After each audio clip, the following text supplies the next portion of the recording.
मेरा नाम आरव है। उम्र 20 साल। दिल्ली के एक बड़े कार शोरूम में सेल्स एग्जीक्यूटिव हूँ। दिन भर ग्राहकों को कार दिखाना, टेस्ट ड्राइव करवाना और अच्छा परफॉर्मेंस देना यही काम है। लेकिन वो शाम मेरी जिंदगी की सबसे अनोखी शाम बन गई। शाम के 7:30 बज रहे थे। शोरूम क्लोज होने वाला था। लाइट्स धीमी हो रही थीं। सिर्फ मेन एरिया की हल्की रोशनी बची थी। बॉस और बाकी स्टाफ जा चुके थे। मैं अकेला था। आखिरी ग्राहक का इंतजार कर रहा था। तभी दरवाजा खुला। अंदर आई एक खूबसूरत महिला। उम्र शायद 32-34 साल की। लंबी गोरी काली सिल्की साड़ी पहने हुए, बाल खुले, आंखों में एक अदसी चमक। वो मुस्कुराई और बोली, हेलो, कोई है? जी मैम, मैं हूं आरव। क्या दिखाऊं आपको? मैंने मुस्कुराकर पूछा। कुछ स्पेशल जो दिल को छू जाए, उसने मेरी आंखों में देखते हुए कहा।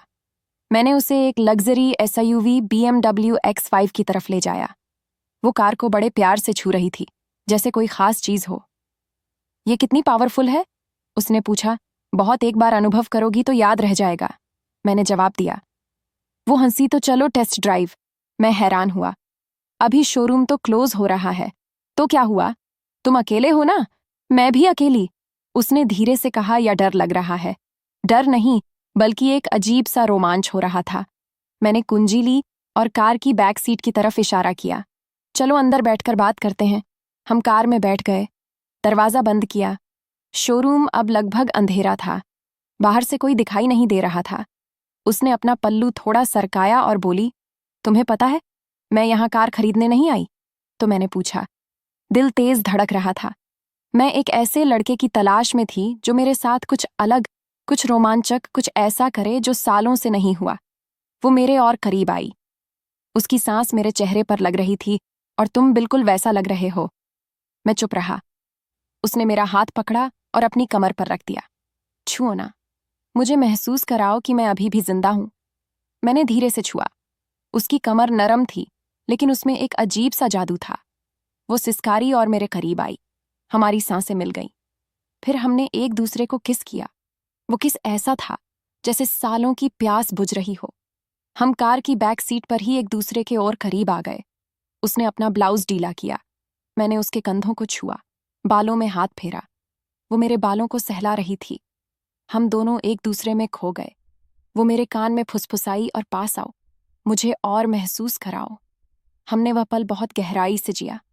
कार हल्के हल्के हिल रही थी। पसीना, सांसें, दिल की धड़कन, सब कुछ एक साथ था। आखिरकार हम दोनों थक कर एक दूसरे से लिपट गए। वो मुस्कुराई। बहुत अच्छा लगा, बहुत दिनों बाद मुझे भी, मैंने कहा। फिर वह उठी, साड़ी ठीक की। अब चलती हूँ, नंबर दो ना? मैंने पूछा नहीं, ये बस एक शाम की बात थी। वो कार से उतरी और शोरूम के बाहर चली गई। मैं बाहर तक गया। देखा, एक काली SUV खड़ी थी। उसमें एक आदमी बैठा था। वो उसमें बैठी और चली गई। अगले दिन सुबह शोरूम खुला। बॉस आए। बोले, कल शाम एक महिला आई थी BMW X5 देखने। हाँ सर, वो हमारी पुरानी कस्टमर है, लेकिन उसका पति बहुत बड़ा आदमी है और वह कभी अकेले नहीं आती। कल वह अकेली क्यों थी? मैं चौंक गया।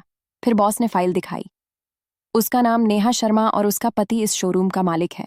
मेरा दिल धक से रह गया। और एक बात, बॉस मुस्कुराए। कैल्स में कैमरा लगा है, कल रात का रिकॉर्डिंग सब देख लिया। मैं कांप गया। लेकिन घबराओ मत, बॉस ने कहा। उसने खुद कहा है आरव बहुत अच्छा लड़का है, उसे प्रमोशन दो, और अगली बार जब वह आए उसे मेरे ऑफिस में भेज देना। मैं समझ गया। वो शाम सिर्फ संयोग नहीं थी, वह एक प्लान था। शायद उसके पति को भी ये पसंद था, या शायद वह दोनों मिलकर ऐसे पल क्रिएट करते थे। और असली ट्विस्ट यह है कि आज सुबह मेरा फोन बजा। नेहा का मैसेज आया, कल शाम बहुत खूबसूरत था, आज फिर आऊं, इस बार मेरे पति भी साथ होंगे। वो तुमसे मिलना चाहते हैं, जानना चाहते हैं कि तुम कितने स्पेशल हो। अब बताओ मैं क्या करूं? मेरा नाम आरव, 20 साल का। वो मैसेज पढ़कर मैं पूरी रात सो नहीं पाया। नेहा का मैसेज, आज फिर आऊं, इस बार मेरे पति भी साथ होंगे। वो तुमसे मिलना चाहते हैं। दिल में 1000 सवाल। क्या यह ट्रैप है? क्या बॉस सच बोल रहे थे, या यह सब एक बड़ा खेल है? लेकिन क्यूरियोसिटी जीत गई। मैंने रिप्लाई किया, ठीक है। शाम 7 बजे शोरूम में। शाम हुई। Showroom closing time. आज स्टाफ जल्दी चला गया। बॉस ने